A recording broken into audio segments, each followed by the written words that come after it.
Today, we're going to talk about something really important. We're going to dive into that hidden pain that so many of us carry around.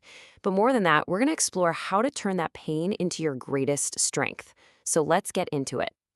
I want to start with a really simple question, and I just want you to sit with it for a second. Are you tired? And I'm not just talking about, I need more sleep tired. I mean that deep down in your bones kind of exhaustion, the kind you get from constantly pretending. Pretending you're okay when you're really, really not. And this right here, this hits home for so many people, doesn't it? This whole idea of smiling for the world while you feel like you're just slowly breaking inside. It's a performance we put on, and man, it is absolutely draining. So look, if any of that sounds familiar, then yeah, this is for you.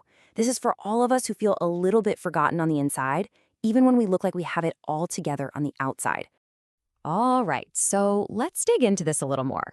Let's talk about the pain we hide, the kind of struggle that doesn't always make it to the surface, but is so, so real.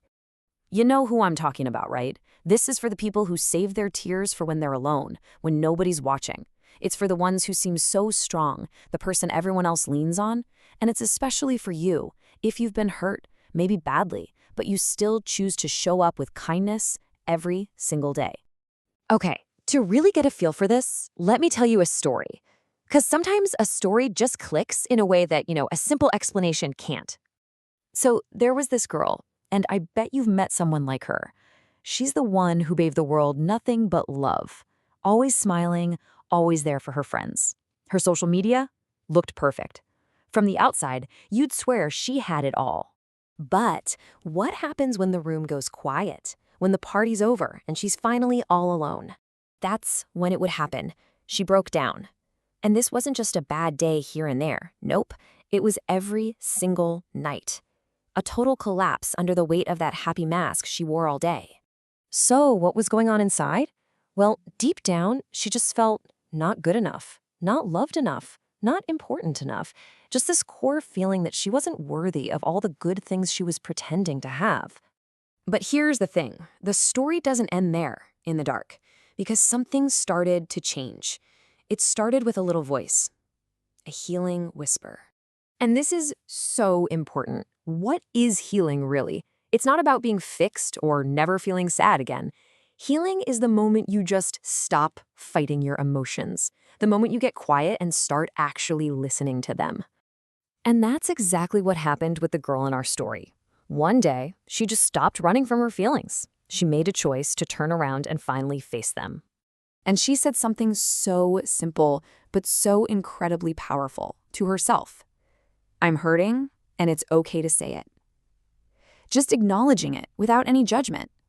That right there, that was the first real step. This whole idea brings up a much bigger point, doesn't it? We have to talk about what healing truly is, and maybe unlearn all the junk society has taught us about being strong. I mean, think about it.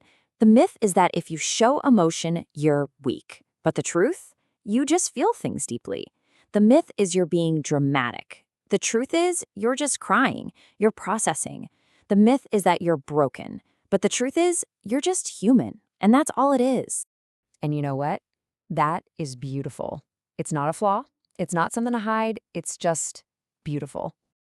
Okay, so here's where it all comes together. The final, and I think most empowering piece. How do we take all of that pain and actually turn it into power? I want you to think about this. Every single scar, every tear, every heartbreak, it all shaped you. It's not just damage. It's what forged your strength.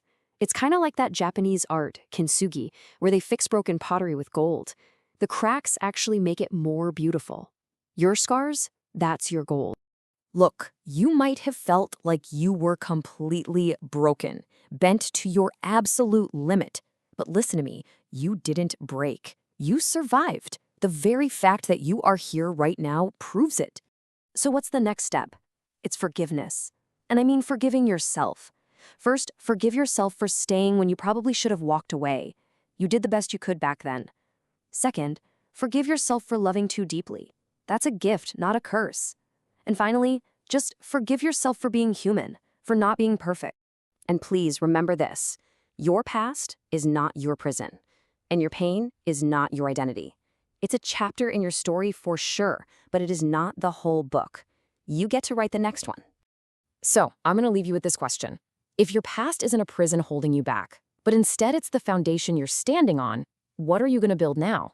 What will you choose to build starting today?